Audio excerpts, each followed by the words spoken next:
আসসালামু আলাইকুম এভরিওয়ান। আশা করছি সবাই ভালো আছেন। আজকে ১৭ই জানুয়ারি ২০২৫। আজকে যে পড়া ছিল রাজনৈতিক ব্যবস্থা এবং সংবিধান। আজকে সংবিধানটা পুরোটাই শেষ করছি। আর রাজনৈতিক ব্যবস্থা এখান থেকে তেমন কিছু পড়া নাই। অল্প একটু পড়া আছে এখানে। তো আজকে ১ম এ নবম ভাগ থেকে শুরু করছি। নবম ভাগের এখানে সরকারি কর্ম কমিশন থেকে কিন্তু প্রশ্ন মাঝে মধ্যে চলে আসে। এটা একটু বেশি গুরুত্বপূর্ণ। তারপরে এখানে প্রিভিয়াস প্রশ্ন থেকে ২ টা প্রশ্ন আসছিল। ২ টাই সাংবিধানিক প্রতিষ্ঠান সরকারি কর্ম কমিশন পিএসসি থেকে করা। তো এখানে কিছু পিএসসি সম্পর্কে কিছু পড়া আছে যেটা খুবই গুরুত্বপূর্ণ। তারপরে দশম ভাগের একটা মাত্র অনুচ্ছেদ ওইটাই শুধু এখানে গুরুত্বপূর্ণ। তারপরে সংবিধান সংশোধনী, এখানে সংশোধনী ১৭ বার সংশোধনী হইছে। তো এখান থেকে হচ্ছে শেষেরগুলা একটি বেশি গুরুত্বপূর্ণ। ১৪-১৫ মানে ১৫ টা বেশি গুরুত্বপূর্ণ। তারপরে ১৬-১৭ গুরুত্বপূর্ণ। তবে শেষের ৩ টা বেশি গুরুত্বপূর্ণ। আর হচ্ছে ১ম এর ১ আর হচ্ছে ৫ এইগুলা থেকেই মোটামুটি বেশি প্রশ্ন আসছিল প্রিভিয়াস এখানে যে প্রশ্নগুলা আছে। এখানে প্রিভিয়াস প্রশ্ন আছে প্রায় ৪৩ টা। তবে প্রিভিয়াস প্রশ্নগুলা পড়লে প্রিভিয়াস প্রশ্নগুলা উল্টাভাবে ওই একই প্রশ্ন একটু ঘুরায় পেঁচায় আলাদাভাবে আসতেছে প্রিভিয়াস প্রশ্ন থেকে। এজন্য প্রিভিয়াস প্রশ্নগুলা এখানে আজকে ভালো করে পড়ছি। তারপরে একাদশ ভাগ এখানে বিবিধ অনুচ্ছেদ আছে এখানে। এখানে কয়েকটা গুরুত্বপূর্ণ আছে। সেটা হচ্ছে ১৪৩, ১৪৫, ১৪৫ এর ক, ৪৬, ১৫০ এইগুলা বেশি গুরুত্বপূর্ণ।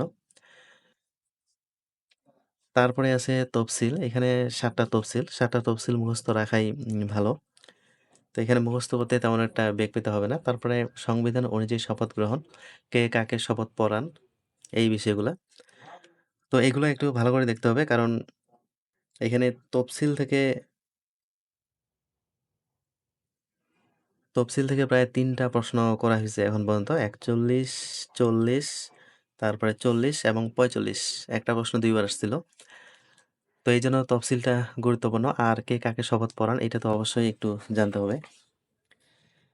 তারপরে হচ্ছে সাংবিধানিকভাবে বাংলাদেশের ১ম যে অ্যাটর্নি জেনারেল, প্রধান নির্বাচন কমিশনার আর হচ্ছে বিচারপতি এই ৩ টা বেশি গুরুত্বপূর্ণ। আরও কয়েকটা জিনিস আছে।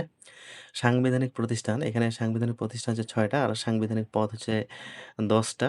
এই বিষয়গুলো একটু যদি ভালো করে পড়া যায় তাহলেই শেষ। আর এখানে প্রিভিয়াস প্রশ্ন থেকে সাংবিধানিক পদ ৯ কোনটি? এরকম একটা প্রশ্ন আসছিল। তো মূলত সংবিধানটা এ পর্যন্তই। সংবিধান আজকে শেষ হলো। টোটাল সংবিধান। তারপরে পড়লাম হচ্ছে রাজনৈতিক ব্যবস্থা।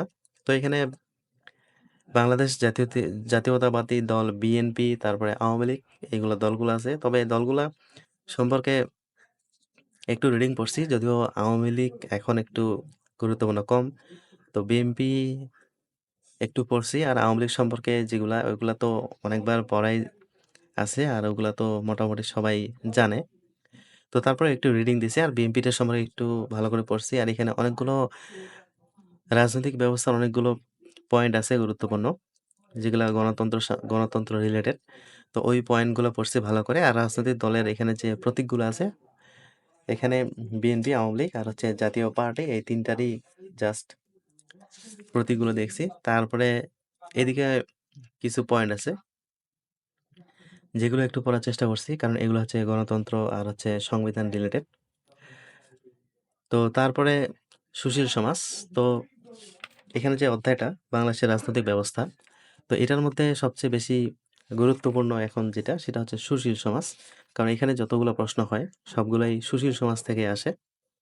আর আওয়ামী লীগ থেকে একটু প্রশ্ন আসতো কিন্তু এখন ওইটার সম্ভাবনা কমে গেছে। তো এই অধ্যায়টার মার্ক হলো ৩ কিন্তু এখানে ৩ নাম্বার তেমন একটা আসে না। ১ নাম্বার আসে সেটা হলো যে সুশীল সমাজ থেকে।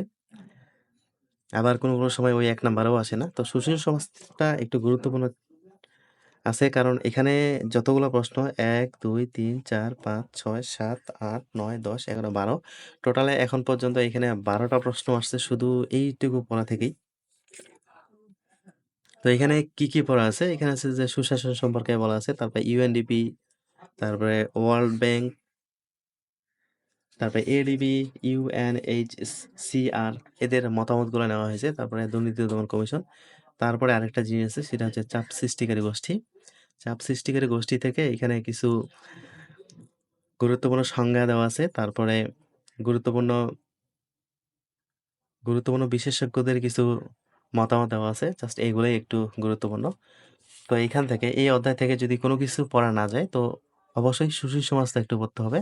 কারণ প্রশ্ন আসলে এটা থেকেই আসবে। আর এখানে প্রিভিয়াস প্রশ্নগুলা ভালো করে মোটামুটি দেখছি। তবে এই সুশীল সমাজ, গুড গভর্নেন্স, এটা কিন্তু আবার নৈতিকতারও একটা অংশ। তো এখানে যদি ভালো করে পড়া যায়, তাহলে নৈতিকতাও ভালো সাপোর্ট দিবে। তো আজকের পড়াশোনা এ পর্যন্তই। এখন পর্যন্ত বাংলাদেশ থেকে মোটামুটি ২ টা চ্যাপ্টার বাকি থাকলো। বাংলাদেশের সরকার ব্যবস্থা আর হচ্ছে সবার শেষেরটা বিশেষ ব্যক্তিত্ব, তারপরে পুরস্কার, খেলাধুলা, ওই অধ্যায়টা থাকলো। এখন ২ দিনে ওই ২ টা অধ্যায় শেষ করলে মোটামুটি পুরা বাংলাদেশটা শেষ হয়ে যাবে। তো বাংলাদেশ আর হচ্ছে বাংলা সাহিত্য, এই ২ টা শেষ হলে একটু নতুন সিস্টেমে পড়াশোনা শুরু করতে হবে। কারণ এইগুলাকেও কন্টিনিউ পড়াশোনার মধ্যে রাখতে হবে, প্লাস নতুন পড়া পড়তে হবে। তো সবাই ভালো থাকবেন, সুস্থ থাকবেন। আল্লাহ হাফেজ।